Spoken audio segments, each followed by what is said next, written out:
Ayan po, at bago po tayo mag-umpisa, siyempre, palakpakan po muna. Ayan. Ayan.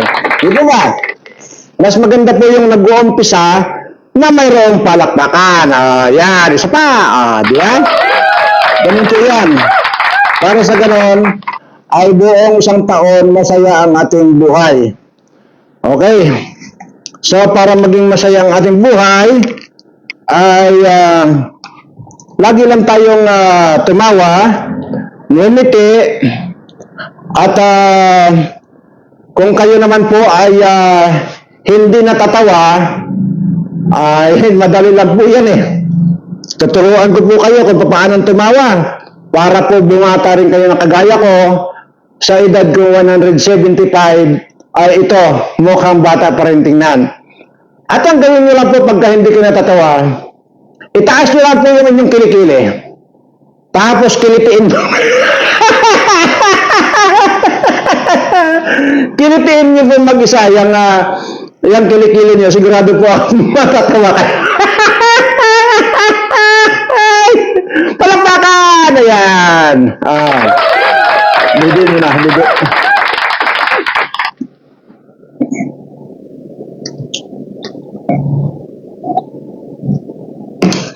Ayun po at napakarami pong balita.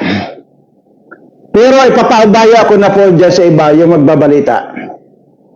Kasi nakatuka po sa akin na ibabalita. Yun po bang mga namamatay na mga politiko? O kagaya ng isang araw, kahapon, di ba? Naibalita natin na inatake ng hihika yung mukhang daga. Ayun, patay. Ito naman po si Iguano. Ito po ay isang congressman na si Iguano. Congressman Iguano po ito. Alam niyo po ba?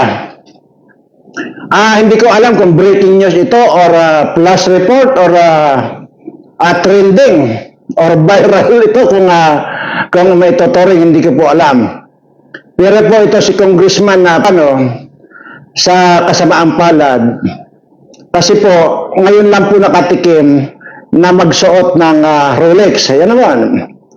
Dahil nga po dyan siyempre, sa dami ng kinulimbat din yan, tapos sa himod tumbong pa yan dyan sa kay Tambaloslos, abay malaki pong pira nitong kinukulimbat din ito. So ngayon po, dahil sinabi ko na nga po sa inyo, na ito po ay uhaw magsuot ng Rolex. Ayan. Didi muna. Palakpakan. At dahil po dyan, ay wala po siyang ginawa kundi tumitig sa kanyang Rolex. Ayan, nakatitig po siya. Ay, imagine po, 1.9 million ang halaga ng Rolex niya. Titig na titig siya doon sa Rolex niya. Hindi niya akalain. Habang tinititigan niya yung 1.9 na halaga ng Rolex, sumabog sa mukha niya. Yung Rolex mismo, sumabog sa mukha niya. Natural. Sinugod sa ospital. Ay, nung dumating sa ospital, sa kasamaang palad, diniklara po ng mga doktor na itong si Congressman Iguano ay dead on arrival. Ayan. Didi mo na. Didi. Palakpakan. Yan po yung sunod-sunod na po ng magkakandamata ito. At sabi ko nga po, napakarami nating dapat ibalita sa mga nangyayari sa ating bayan. Ay, sige, sabi ko nga sa kanila, kayo na magbalita yung mga nangyayari sa bayan. Basta ako, ibabalita ako rito, yung mga politikong namamatay araw-araw. Palakpakan! Ayan.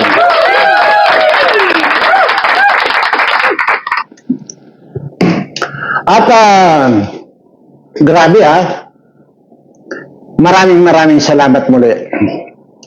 Doon po sa napakaraming naidagdag nating subscriber.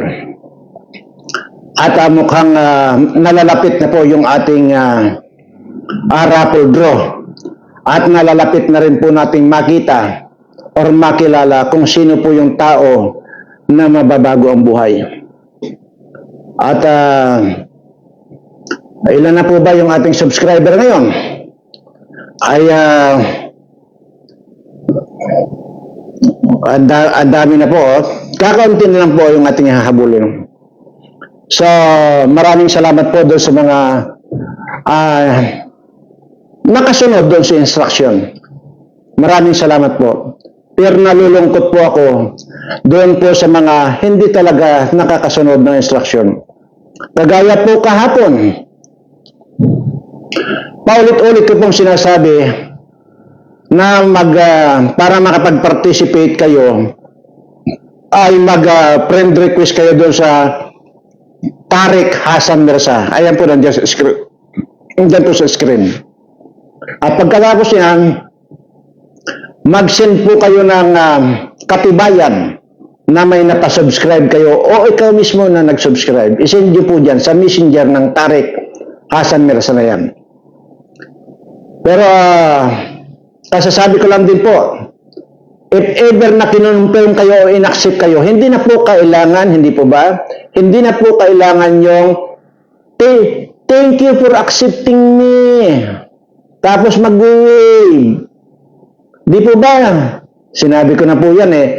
Instead na magganyan kayo, mag-aaksaya kayo ng oras na ganyan-ganyan, mga thank you for accepting me, ang isindin nyo ay yung katibayan na napag-subscribe kayo para makasali kayo. Not unless kung hindi kayo sasali.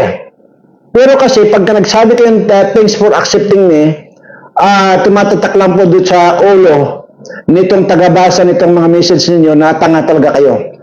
Hindi na kayo talaga nakakasunod. Mas magandang huwag na lang kayong mag-friend request doon sa Tariq Hassan Mirza kasi nga po, useless po yan. Ano man po yung i-message ninyo dyan, buburahin lang po yan. Tandaan po ninyo yan. Useless po. Kaya huwag na kayong mag-aksaya ng oras pa na kung ano-ano pa sabihin dyan, na kumusta. Wala po. Hindi po kasi yan nakalaan dyan sa mga ganyan, na mga kumustahan. Nakalaan lang po yan. Ginawa po natin yan para po doon sa makikipag-participate ng ating gagawing raffle draw pagdating po nitong makomplito po natin itong subscriber. Ayan po. Kaya doon po ako nalulungkot sa inyo. Marami po ang ganyan. Ulitin ko lang po hindi nyo na po kailangan mag-friend request. Kung ang sasabihin nyo lang ay kumusta, thank you for accepting me, yung kung ano-ano pang web na ganyan, marirestrict lang po kayo dahil lahat po yan, nire-restrict po lahat yan. So, ibig sabihin, hindi na po kayo, kahit na gusto niyo pang sumali, hindi na po mababasa yung inyong mga message na ganun kung sakasakalit gusto niyo pang sumali. Yun po sinasabi ko, na panoorin yung mga sinasabi ko rito para hindi kayo maligaw. Ayoko na pa magsasalita rito ng tanga dahil parang ako man mismo naalidbadbar na makarinig ng tanga. Ayoko na po yun. At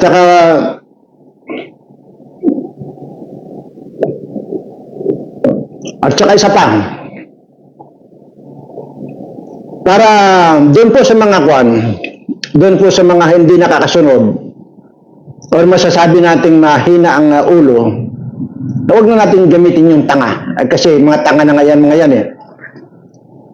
Yun po itinuro ko na magtabas kayo ng saging, lagyan nyo ng balon sa gitna. Pagkatapos yan, takpan ninyo ng plastic, kinabukasan or maghapon lang balikan ninyo, tapos inumin nyo yung tubig ng saging na yun para sa ganon, hindi lamang po nakakatanggal ng tanga yan, nakakapagpagaling din po ng mga sakit-sakit yan. Hindi po ako nagbibiro dito. Seryoso po ako. Ay kung ako nga ayan. Kaya lang po yung nangitim yan, mayroon pa po akong hinalo. Ito po yung tubig ng saging. Pero kaya maitim yan, mayroon pa po akong hinalo dyan. Pero hindi ko kailangan sabihin sa inyo kung anong hinalo ko rito Kasi nga, hindi naman po applicable sa inyo.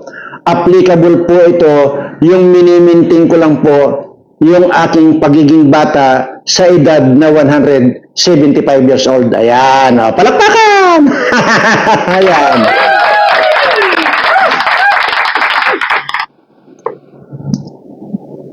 May nagtanong po kasi dati, bakit daw ang tanda-tanda ko na raw nagdididi pa raw ako? Ay, hindi ko alam kung kailangan ko bang sagutin. Yung tanong na yon, tanda-tanda ko na raw, nagdididi pa raw ako. Ewan ko ha kung pwede ko sagutin. Pero sige, para sa kaalaman ninyong lahat. Kaya po ako nagdididi hanggang ngayon. Kasi nga po, sa edad ko pong 175 years old ko na ngayon, hindi po ako kailanman nagkaroon ng girlfriend. Kaya ibig sabihin, dinadaan ko na lang po dito sa pagdididi. Ayan. Kaya po doon sa mga single na kagaya ko, kung wala kayong, kung hanggang ngayon wala kayong jowa, yan, gawin niyo po yan, magdidi kayo na magdidi. Di po ba? Oh, di masaya ang buhay. Kaya yan po lagi ang tinuturo ko sa inyo. Hindi po puro kalokohan ito. At kung kalokohan man, mararamdaman nyo naman po kung kalokohan na yung sinasabi ko di po ba? Kaya sasabihin na naman yan, iba fake news daw ako. Di fake news na kung may fake news, ay ano ngayon ko fake news?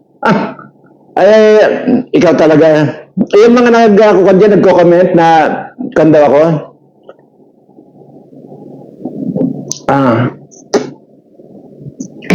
Tingnan nyo pansinin nyo, may magko-comment yan, yung sinabi ko kanina, na itong si Congressman Iguano, sa katikitig doon sa kanyang 1.9 million na Rolex, sumabog sa mukha niya. Ayun. Pagkasabog sa mukha niya, sinugod sa ospital, diniklara ng doktor sa ospital, dead on arrival. Ayan. Palakpakan! Tingnan ninyo, may magsasabi na naman dyan ng fake news. Tingnan nyo yan. Yan po yung mga kagaya rin po itong mga gustong sumali na hindi mo na pinapanood yung video. Kaya nga po yung sinasabi ko panoorin nyo yung buong video para may natututunan kayo, may makukuha pa kayong katarantaduhan at kagaguhan. Ayan.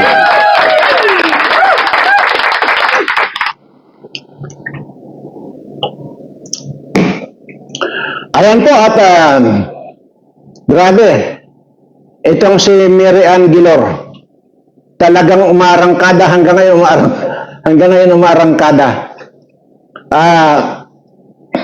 Makipag-ugnayan na lang po kayo diyan kay Mary Ann Gilor kung paano po. Kasi napakalinis po yung kanyang mga sinisend. Hindi ko maintindihan kasi nga, ito naman si Mary Ann Gilor, nung una pa lang yan, ay alam niya agad, sinundan niya agad yung mga pinapaliwanag ko. Pero bakit nga po itong mga iba, hindi makasunod? Mayroon pa dyan na nagpadala ng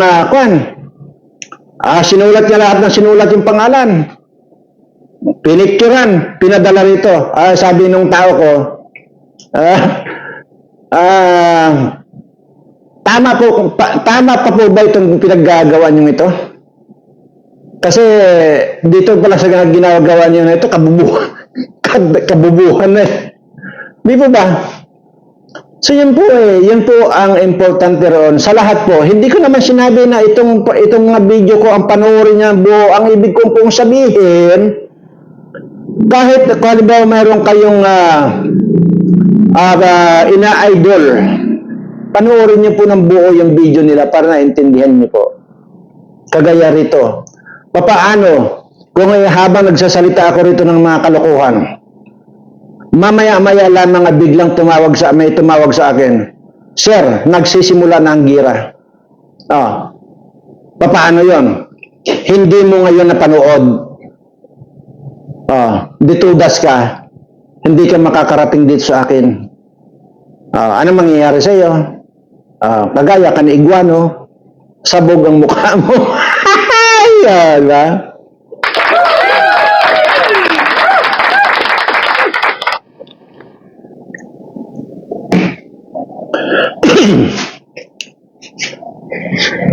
Ayan po at muli ko pong inuulit, ito po atensyon po sa lahat ng mga member ng KOGC at mga pastoral or sino pang pong mga matataas ang posisyon dyan sa KOGC. Ito po ay pagmamalasakit sa inyo, bagamat hindi man po ako membro ninyo. Sa obserbasyon ko lang po, ay kagaya po ng in-advise ko kahapon lamang sa aking video na wala po kayong i-endorsong kahit na sinong politiko. Diyan po kayo mapapahamak. At huwag rin po kayo magtitiwala doon sa mga lalapit dyan sa inyo na kunwari nagmamalasakit. Tingnan nyo, may napanood ako doon sa isang vlogger na mayroon pala yung kunwari nagko-cover din ng vlog dyan sa inyo. Hindi ko po alam kung sino itong binabanggit ito na isang vlogger na nagtaraidor sa KOGC. Tingnan nyo. Mga kapatid ko dyan sa KOGC, napatunayan nyo na sa sarili ninyo na walang tutulong sa inyo na ibang tao. Napatunayan nyo na yan sa recent na nangyari. Kayo lang din po ang magre-resolba. Kayo lang din po ang magtutulungan. Kayo lang din po ang makakagawa ng paraan para matapos ang problema. Hindi po itong mga vlogger, nakita nyo na, lumabas na mayroon daw nagtaraidor na vlogger dyan sa inyo. Huwag na po kayong mag-entertain ng mga ganyan mga vlogger, lalo na po kung mga mukhang ngakuan. Tingnan nyo yung mga nandyan. Ang papangit. Di po ba? Hindi na kayo naawa sa inyong religious organization na mahaluan kayo ng mga pangit yan. Mga kalbo pa. Di po ba? Mayroon nga dyan eh. Pagkayabang-yabang. Pero, na nung kasagsagan ng nandyan yung mga kapulisan, hindi mo makita mukha dyan. Sa kanya na lang nakita nung tapos na ang tapos na. Di po ba? Sana ma-realize nyo yan.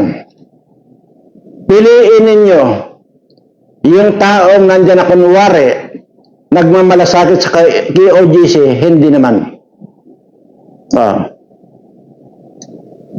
Kita nyo po ang resulta, naging resulta. Di po ba? Sabi ko nga po sa inyo, kahit kailan, hindi ako pwedeng magkamali. At yan na nga.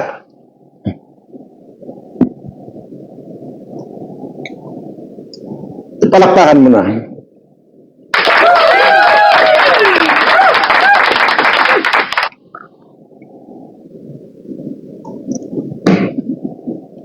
Matapos yung palamunin dyan, matapos yung bigyan ng accommodation, tataraidorin lang pala kayo. Di ba? Yan po ang may advice ko. Ito pong advice kong ito, walang halong kung ano paman, base po sa aking obserbasyon at nagatungan pa ng aking napanood sa isang vlogger na mayroon daw taraidor na nag-cover dyan na vlogger. See? Kita nyo na. Di po ba?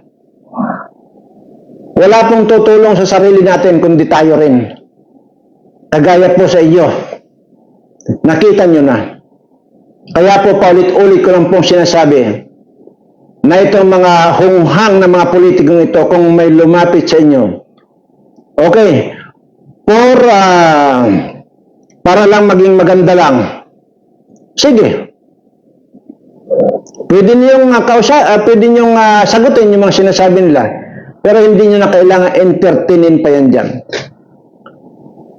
Dahil yan ang mga magpapahamak sa inyo. Kagaya nito. Diba? Sabi ko nga sa inyo, kontrahin nyo itong sinasabi ko kung hindi totoo.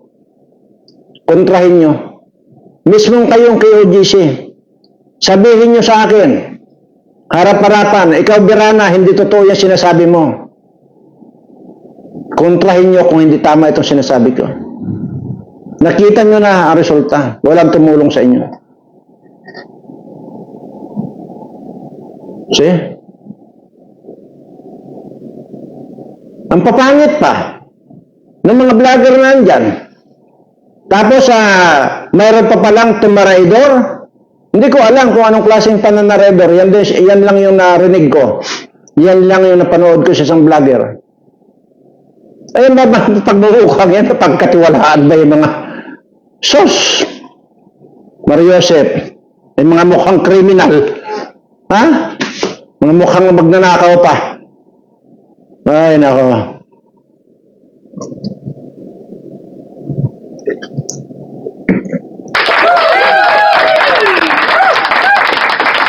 Yan po ang kabilin-bilinan ko. Kasama na po dyan yung sinasabi ko na mga politiko. Wag na po kayong mag-i-endorso. Wala na po kayong papaboran, wala na po kayong tutulungan sa mga hunghang na yan. Dahil yung mga politikong yan, lahat yan manggagamit yan. Maganda kayo kapag kakailangan nila ng boto. Pero pagkat nandyan na, nailoklok nyo na, at nagkaroon kayo ng problema, ayan, wala kayong makita ni anino nitong mga hunghang nito.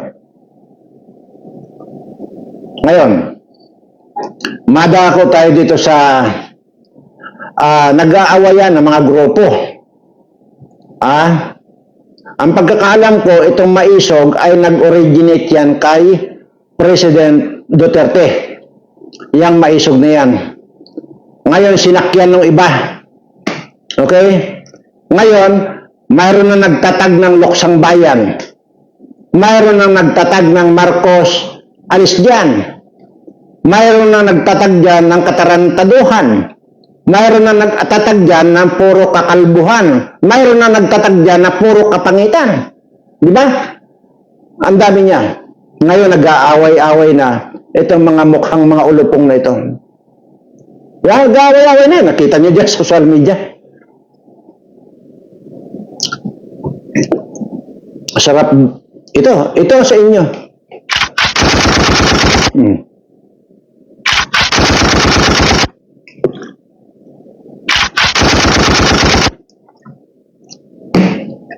Yan ang sa inyo. Di ba? Ang gusto nila, sila lang ang sikat. Papaano ninyo maipapanalo ang laban kung kanya-kanya kayo na mga ungas kayo? Eh pare-pareho naman kayong mga ungas. Hindi ba paano unang mga maisog na yan? Nandyan. May mga nandyan, mga convenor kuno. Pagkatapos, nagsarili sila. May Luksang Bayan, mayroong Marcos alis dyan. Kaya kanya-kanyang kwan, kanya-kanyang pasikatan itong mga ungas na ito. Ay, ang papangit naman ng itsura itong mga ito. Di ba? Kita nyo? Mga ulol. Sumampa sila ng sumampa doon sa maisog dati. Tapos yung pala, bibitaw sila kasi wala palang pira ang maisog. Walang pira. Ibig sabihin, kung wala na palang pira, yung maisog, lalayasan na nila. Sabi ko nga Lahat yan may mga kanya-kanyang mga personal interest yan or personal agenda itong mga hunghang na ito.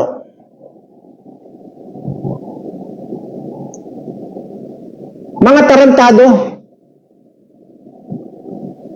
Akala mo kung ang gagandang lalaki itong mga animal na ito? Wala namang kundi, puro kayo mga mukhang bayawak. Wapo yung mga itsura nyo, tingnan yung mga itsura nyo. Humaharap kayo sa television. Humaharap kayo sa camera. Okay sana kung gwapo man lang sana kayo kasing gwapo ko. Okay yun. Ang problema, humaharap kayo, ano yung mga mukha ninyo? Hindi lang kayo mga mukhang kanggaro, ha? Mga mukhang suso, mga mukhang puhol pa kayo. Palakpakan! Ayan.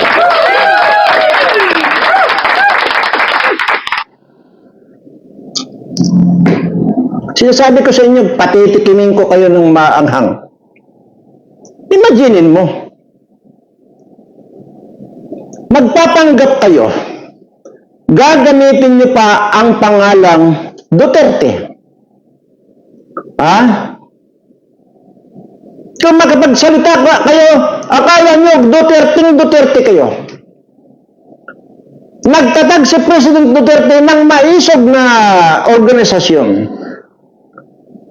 Ngayon, dahil sa wala kayong pirang makukuha dito sa maisog na ito, lalayas kayo. Ang gagaling nyo.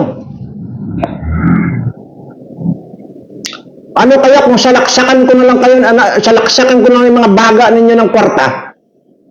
Nang nakuan kayo, paano yung may putya? Paano yung maipapanalo ang laban kung ganyan kayo, manghayop kayo? Isa ang sasabihin ko. Ha? Iisa ang purpose dito mga animal na ito. Para lang malaman nyo mga kababayan, para hindi kayo nagiging tanga na sasama-sama dito sa lahat ng mga ito. Sa totoo lang, ha? Gagawa sila ng ganyang organisasyon. Tapos ngayon, ha? Pag nakakuha sila ng tao na nagsimula sila sa maisog, pag mayroon na silang mga tao, may lalapit dyan. Lalapit yan ang kampo ng mga bangag. Sasabihin, uy, tigilan mo na yung ginagawa mo. Ito, ang milyones. Tigilan nyo na yan. Yan! Puta. 175 years old ko. Kaya huwag nyo akong pinagluloko. Yan ang purpose ninyo. Kasi kung ang purpose lang ninyo, dapat sana makiisa kayo sa iisang layunin. Ang layunin ng maisog, ha? Duterte, tatak Duterte yan. Hindi ko naman pwedeng yan. Yan ang una. Ngayon, ginamit ng iba. Nandyan, kung ano-ano, mga sumali-sali na dyan, mga hayop na ito, mga mukhang mga ako na ito, kanggaro na ito. Mga convenor ko, no? Sabi ko nga, hindi ako active dyan sa mga kahit na anong organisasyon. Minsan lang ako pumunta dyan sa Pampanga at doon sana sa Bustos, Bulacan. Pero sabi ko na nga ba nagtagal ba ako doon? Hindi ko na nga inantay yung mga tao doon na bagsalita. Umuwi na ako. Alam niyo kung bakit? Kasi nga yung mga nakikita ko mga tao doon, alam ko yung mga kanyan, mga paano ko ba sabihin? Mga pasikat. Ganyan ang naobserbahan ko. Mga pasikat lang yan.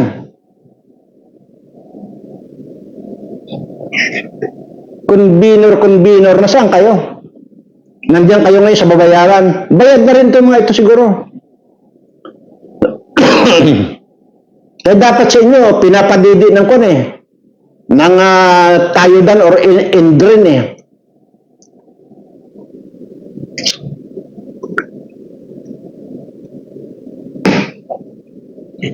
Kung kung wala kang pira, wala yan, iiwanan ka. Kagaya itong ginawa dito sa Maisog.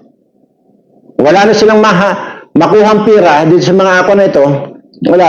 Nagtatag sila ng kanila. Putya. Mayroon sa isa dyan. Sigurado. Napaalisan daw nila sa bangag. Nasaan? Buntot din ang bahag nila, binahag din nila yung buntot nila. Kaya yabang nga di ba? Yan ang sinasabi ko. Matulog na lang kayo. Ha? Pag ako pa na-visit sa inyo, baka ingod-ngod ko pa yung mga pagmumukha ninyo dyan sa siminto para maalala ninyo yung mga maiitim ninyong balak.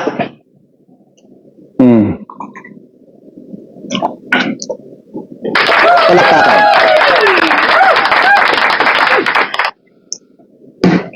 Ang dami.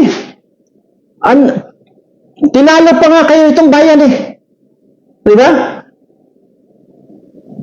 Nung nag-rally dyan yung mga kabayan, yan ang hindi nyo alam, ang teknik ng mga kabayan. Tingnan nyo, napakaraming tao sa Mindula pa mismo, hindi dyan sa Liwasang Bonifacio.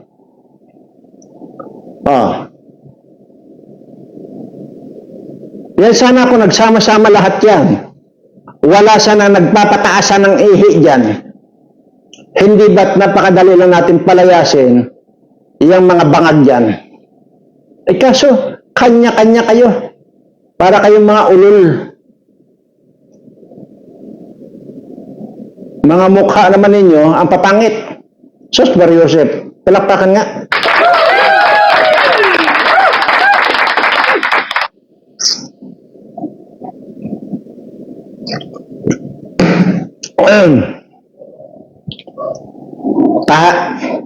Magtabas kayo ng puno ng saging. Okay? Lagyan nyo ng balon, yung puno ng saging. Takpan nyo ng plastic.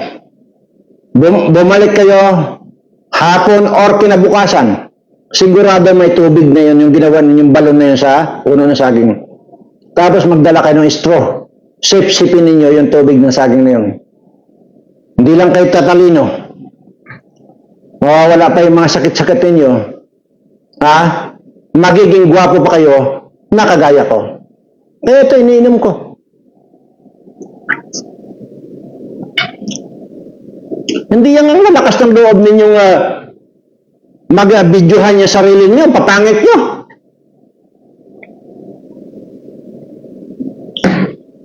Grabe.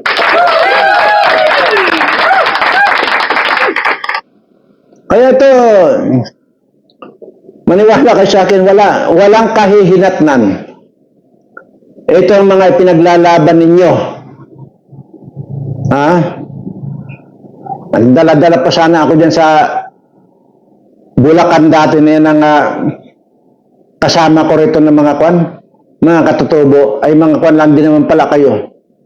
Mga support lang din naman pala kayo. Pero sa akin dito, yung Maisog na yan na itinatag ni President Duterte, yan ang original.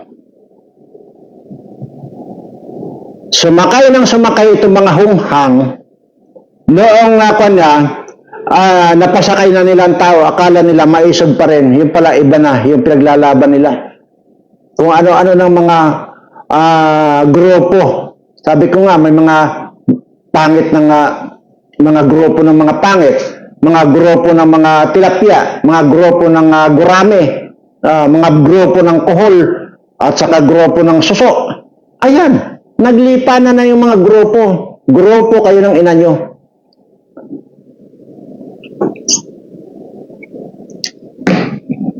Anyway, nawala ako sa focus. At doon po sa mga politiko na patuloy na pinagnanakawan ng ating bayan, na patuloy na pinapahirapan itong aking mga kababayan, mamatay na kayong lahat. Tingnan nyo, araw-araw yata may namamatay na. Nung isa, hinika. Atake ng hika, patay. Di ba? Palakpakan. Tapos sabi ng hunghang na nag-comment, paano mong sinabing patay na itong si Kimbo? Ay, nandoon naman sa hearing. Okay, hindi ka ba naman tanga? May sinabi ba akong Kimbo? Ang sinasabi ko lang ay mukhang daga na congresswoman na hikain. Wala akong sinasabing Kimbo. Tarantado talaga. Palakpakan. Kaya fake news daw ako. Nung sinabi ko si Tambaloslos, na sinasabi ko, ay ano ba yung sinasabi ko? Napatay na rin. May nag-comment. Sinasabi mo si Martin Romualdez ay patay na. Ayun. Kitang-kita nandun sa television. Fake news ka. Bakit? Sinabi ko bang Martin na Romualdez? Ikaw ang tanga. Palakpakan. Kaya nga po, importanteng panoorin nyo ng buo itong sinasabi ko para hindi kayo nagko-comment nang wala sa topic. O kagaya itong bagong balita ko. Sa katititig sa kanyang Rolex na relo. Sumabog sa mukha niya. Durog-durog ang mukha niya. Pinipilit sanang isalba ang buhay. Kaya dinala sa ospital.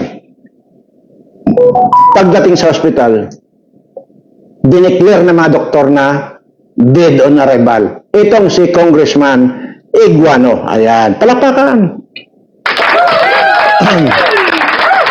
Ay sasabihin na naman itong mga magko-comment na naman ito na hindi pinanood yung video, fake news na naman ako. Ulul ka. Ano pa bang gagawin ko rito sa mga animal ito? Babastusin na lang natin? I-insultuhin na lang natin? Kasi kabastos-bastos naman itong mga hayop na ito eh.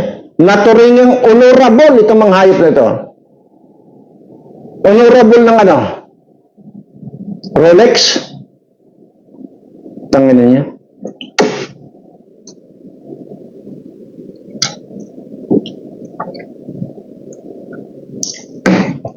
Palakpakan muna.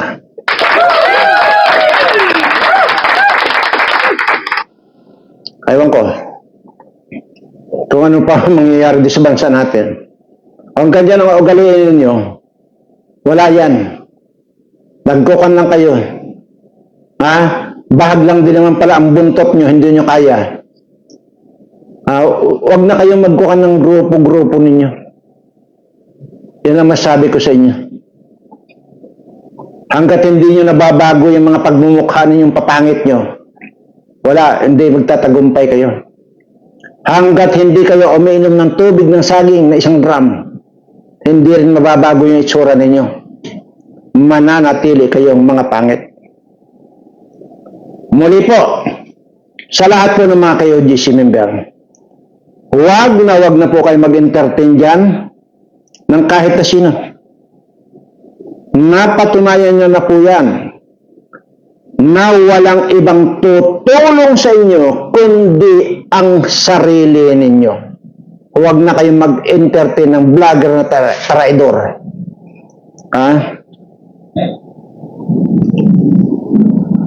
Grabe. Huwag na. So, mabalik tayo doon sa kwan. Ayoko na pong i-discuss yung mga subscribe na yan. Nasa sa inyo na lang po yan kung gusto niyong ituloy yung pagpapasubscribe. Pero ang sinasabi ko po rito,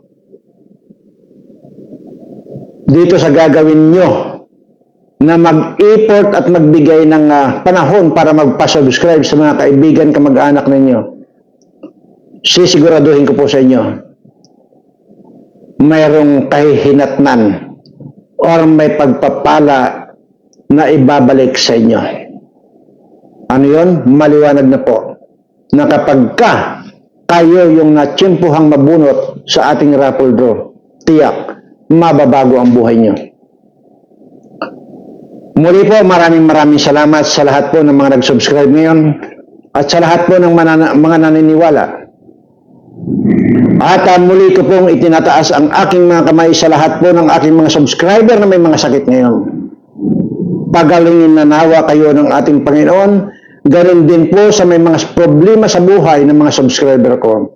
Tanggalin nyo na po ang mga problema yan. Lahat ng mga klaseng sakit na nagpapahirap sa kanilang katawan, tanggalin mo na po, mahal naming Panginoon. Maraming salamat po sa inyo at siyempre, mahal na mahal ko po kayong lahat.